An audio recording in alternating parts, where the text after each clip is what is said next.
자, 안녕하세요. 박성필입니다. 자, 오늘 지오릿 에너지 보도록 하겠습니다. 자, 오랜만에 상승이 나와줬습니다. 간만에 뉴스를 동반한 상승이 나와줬는데, 자, 한번 뉴스 한번 함께 보겠습니다. 자, 어떻습니까? 자, 제 영상을 지켜보신 분들은 아시겠지만, 일단 지오릿 에너지는 작전주죠. 2차전지 작전주. 자, 작전주에 교과서가 있다면 교과목이 지오릿 에너지가 돼야 됩니다. 작전주가 통상적으로 하는 모든 것을 하고 있으니까요. 자, 뉴스 헤드라인 어떻습니까? 지오릿 에너지 세계 유일 리튬 직접 추출 엑스트라릿 저농도 염수 처리 독점 방식 속도 낸다. 자, 속도 낸다. 이전과 다를 바 없는 똑같은 뉴스에 속도 낸다. 그냥 돈 주고 기사 낸 겁니다. 왜? 주가를 올려서 개미들 꼬시고 속아서 들어오는 개인들한테 고점에 물량 떠넘겨야 되니까. 자, 2차전지 작전주 금감원 조사 대상 되기 전에 탈출을 해야 되니까. 자, 일단 세계적으로 리튬을 확보하기 위해서 각 국가에서도 움직이고 있습니다. 자, 석유 부분 세계적인 대기업 엑슨모빌도 이제 리튬을 캔다라고 하죠. 각 국가별로 이렇게 자국 내 매장되어 있는 리튬을 어떻게 지오릿 에너지가 가져간다는 겁니까? 도대체 어떤 국가가 자국의 리튬을 타국의 중소형 기업이 가져갈 수 있도록 허가를 해준다는 겁니까? 중국 의존도를 낮추기 위해서 시행하는 법안이 인플레이션 감축법, 그리고 유럽의 핵심 원자재법입니다. 자, 그럼 해당 국가들은 중국 의존도를 낮추기 위해서 자국에서 추출할 수 있는 리튬을 확보하려고 안달이 나 있을 텐데, 왜 이걸 타국이 가져갈 수 있게 두겠습니까? 가능성을 따질 필요도 없습니다. 안 됩니다. 작전주로 쓰잘데기 없는 뉴스 하나 띄우고 계속 털어먹을 뿐입니다. 이미 많이 털어먹었고요. 잔여 물량을 털기 위해서 쇼하는 겁니다. 자, 지오릿 에너지 대주주 보유 지분 보면 요 엔투텍이나 뭐 리튬코리아 제외하고는 전부 장내 매도를 해도 의무 공시할 필요가 없습니다. 5%가 안 되기 때문에. 그래서 주가 띄우고 얘네 하나둘 없어질 겁니다. 자, 그리고 리튬 코리아도 5.62%죠. 조만간 소량 팔아먹는다고 공시를 할 겁니다. 그래서 5% 이하로 유지를 하다가 주가가 고점일 때 나머지 지분 다 팔아먹을 가능성이 높습니다. 이때는 공시를 안 해도 되겠죠. 5% 이하라면. 자, 그리고 최근에 대주주가 된 요 민베스트먼트, 여기에 대해서도 좀 살펴봤습니다. 자, 일단 설립 연도가 2022년이고요. 작년입니다. 자, 그리고 사업 내용은 뭐 온라인으로 가구를 판다던가 뭐 수납용품, 그리고 건강, 식품 이런 걸 취급하고 있습니다. 잡다한 기업이죠. 그러니까 뭐 사업자를 사왔다던가 뭐 상호만 변경했다던가 이런 겁니다. 리튬 코리아, MJ홀딩 컴퍼니와 다를 바가 없습니다. 가구 수납용품 파는데 기업 이름은 또 투자회사입니다. 작전 세력들이 계속 지분 확보하고 장내 매도할 준비를 하고 있다라는 거죠. 그리고 네이버에 검색을 해봐도 어떤 품목도 판매하고 있지 않습니다. 그냥 법인 사업자가 필요하기 때문에 급조된 기업이라는 증명이죠. 자, 이런 실체를 알 수 없는 기업이 대주주인 기업입니다. 지오릿 에너지는 반등 시작이라고 표현하는 게 아니고요. 작전 시작이라고 표현하는 게 맞습니다. 자, 다만 작전을 위해서 본인들의 이익을 위해서 주가를 띄워 올리기 때문에 매도 타점만 잘 잡으면 손실을 최소화하거나 수익을 가져갈 수 있습니다. 자, 문제는 매도 타점이죠. 지오릿 에너지는 분할 청산을 하고 있습니다. 개인 투자자들도 많이 물려 있고요. 주가가 올라도 매도세로 다시 미끄러지는 경우가 허다합니다. 자, 작전 세력의 분할 청산이 예를 들어서 뭐 1차, 2차, 3차, 4차 이렇게 쭉쭉쭉쭉 있다라고 했을 때, 자, 1차는 우리가 파악을 할 수가 없습니다. 다만 1차에서 이 차익 실현의 흔적을 보고 요 2차에서부터는 우리가 매도 타점을 파악을 할 수가 있죠. 즉 사람의 형상이 있다라고 가정을 했을 때 머리 꼭대기에서는 팔 수가 없겠지만 어깨 부근에서는 매도할 수가 있는 겁니다. 자, 그래서 과한 욕심보다는 안정적으로 탈출하실 생각이 있으신 분들은 차트와 뉴스에서 힌트를 얻어야 됩니다. 일단 실체 없는 재탕 뉴스는 개미 꼬시기로 판단을 할 수가 있고, 그리고 차트에서 힌트를 찾아야겠죠. 차트에서는 보통 거래 없는 상승이 나옵니다. 자, 통정거래라고 하죠. 자, 통정거래가 뭐냐면 일단 A가 B에게 1000원에 팔았다고 가정을 합시다. 그러면 B는 C한테 1100원에 파는 겁니다. 그리고 C는 D한테 또 1200원에 이렇게 쭉쭉쭉쭉 올려가면서 파는 거죠. 이런 식으로 주가를 올리는 겁니다. 개인들의 매수세가 몰리는 것이 아니라 작전 세력의 수십, 수백 개의 계좌로 단가를 올려가면서 서로 주고받는 거라서 이런 식으로 거래 대금은 적은데 요런 상승이 나와주는 겁니다. 자, 정상적인 상승은 이렇게 상승이 나왔을 때 거래량이 이렇게 돼야 됩니다.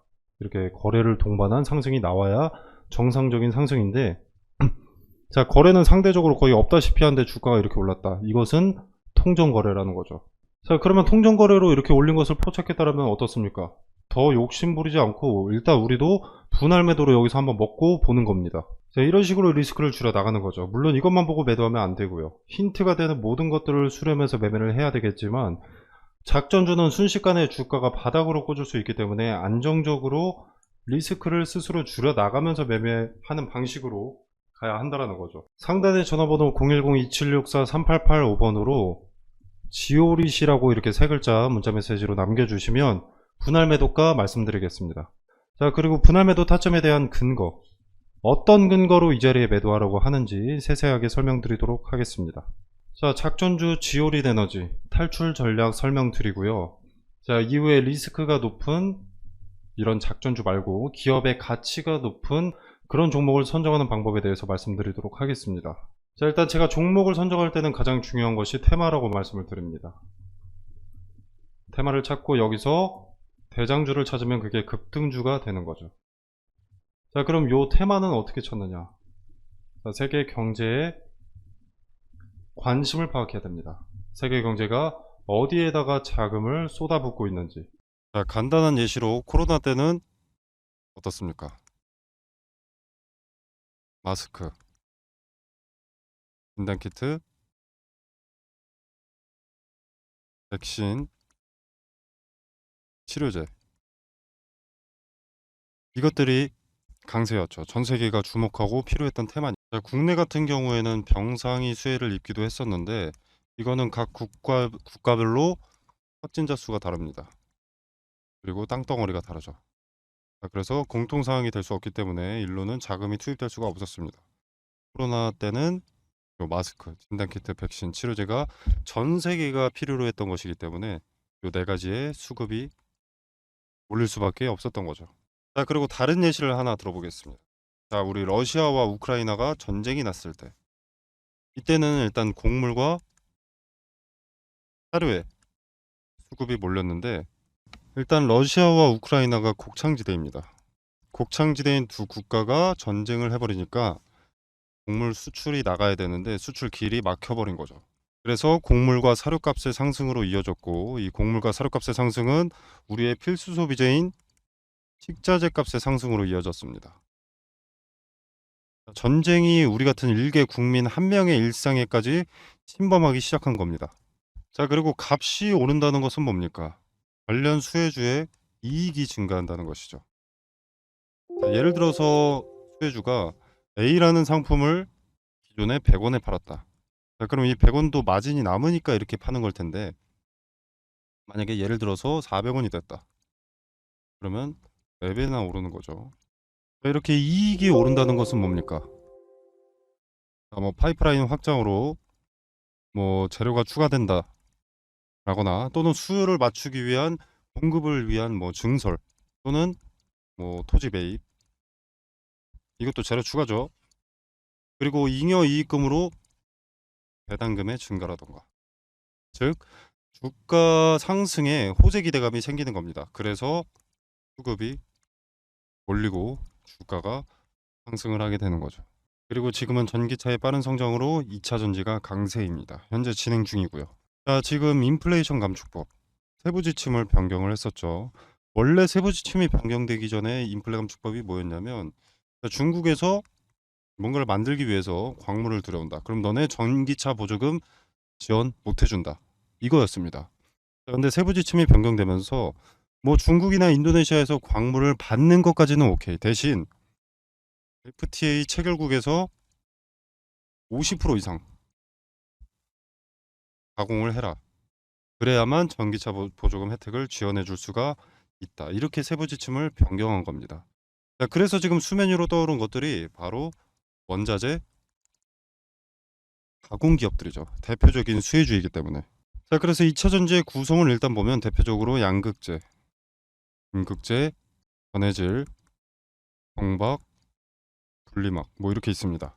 자, 근데 양극재라던가 요 전해질 같은 경우에는 이미 많은 폭등을 했죠. 그리고 언론의 수혜 기업들이 노출이 되어 있습니다. 이미 인플레 감축법 세부 지침이 처음 변경됐을 때 대부분의 투자자들이 무슨 생각을 했냐면 그러면 당장은 2차 전지 그중에서 비중이 높은 양극재의 핵심 광물 리튬이 강세니까 리튬 가공업체가 수혜를 보겠구나 하면서 리튬 관련주만 좀 부각이 됐었지만 요 음극재라던가 동박, 분리막은 관심을 못 받고 있습니다. 여기서 누가 대장주인지만 찾아내면 양극재를 제외한 음극재, 동박, 분리막은 먹을 게 차고 넘친다라는 거죠. 2차 전지는 양극재만 있다고 되는 것이 아니기 때문에 인플레 감축법에 뒤늦게라도 수혜를 보게 된다라는 겁니다. 자, 그리고 최근에 일부 증권사들에서 2차 전지에서 수급이 이동될 것이다.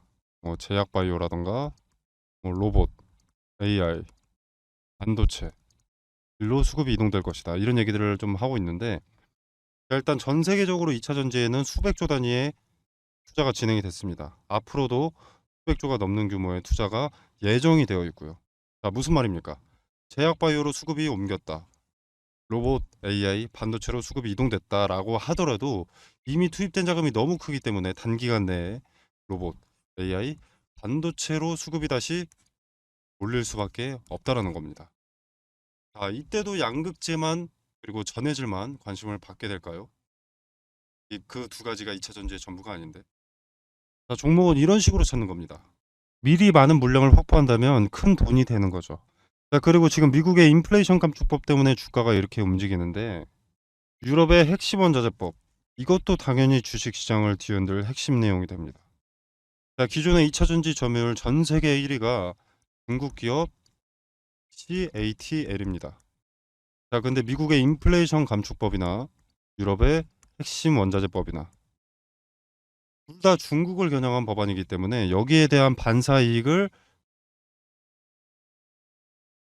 국내 기업이 받게 된다는 겁니다. 한국 기업에게는 다시 없을 기회가 되는 거죠. 자, 그러면 국내 기업들 물 들어올 때 노를 저어야겠죠. 당연히 사업 내용에 더 박차를 가할 수밖에 없습니다. 자, 무슨 말이냐? 자금을 더 많이 투입할 수밖에 없다는 겁니다. 2차 전지 사업 관련해서 이 말은 호재들이 앞당겨진다라는 거죠. 그리고 기업이 빨리 성장하게 되는 것이고, 자, 기업의 빠른 성장은 더 빠르게 기업의 가치가 올라간다는 것이고, 가치가 오르면 어떻습니까? 주가는 자연히 오르죠. 그러면 개인 투자자인 우리한테도 기회가 되는 겁니다. 그래서 지금은 머뭇거릴 때가 아닙니다. 자, 지수의 영향을 잘 받고 변동의 폭이 가장 크면서 시총이 상대적으로 무거운 대장주죠. 대장주들을 제가 1차적으로 검열을 해놨습니다. 그리고 기업의 재무상 혹시라도 나중에라도 악재가 반영될 것이 있는지를 확인을 해놨습니다. 그리고 뭐 전환사채나 신주인수권 부사채로 장난치는 기업인지 파악을 해뒀고요. 최대 주주들의 과거 이력에 대해서도 좀 조사를 해뒀습니다. 그리고 인플레 감축법의 수혜를 받기 위해서는 국내에서 가공하는 기업이면 전혀 상관이 없는데 만약에 주거래 업체한테 가공을 받아서 온다라고 하면은 FTA 체결국인가 이것도 중요하기 때문에 이 부분까지도 체크를 해뒀습니다. 자, 전 세계 시장에 관심을 받고 있는 대한민국의 2차 전지 기업 수혜 종목 공유드리도록 하겠습니다. 상단에 010-2764-3885번으로 종목이라고 두 글자만 문자 메시지로 보내주시면 됩니다. 그럼 제가 체크해 놓은 이 종목 리스트 2차 전지 후발 수혜 종목 리스트 보내드리도록 하고요. 제가 수혜 종목 공유드리는 게 돈 받자고 하는 것이 아닙니다. 그리고 여러분한테 수혜 종목에 대해서 매수가나 매도가를 따로 말씀드리는 것도 아니고요. 그냥 정말로 움직이는지 지켜만 보셔도 됩니다.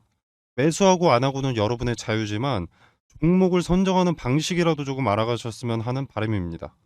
그래서 그저 지켜만 보시더라도 어떤 방식으로 종목을 선정했는지, 왜 이 종목을 선정했고, 종목 선정 전에는 어떤 것을 체크했는지 다 세세하게 말씀드리니까 한번 지켜라도 보시길 바라겠습니다. 자, 오늘 준비한 영상은 여기까지고요. 여러분의 성공 투자를 기원하면서 마무리하도록 하겠습니다. 감사합니다.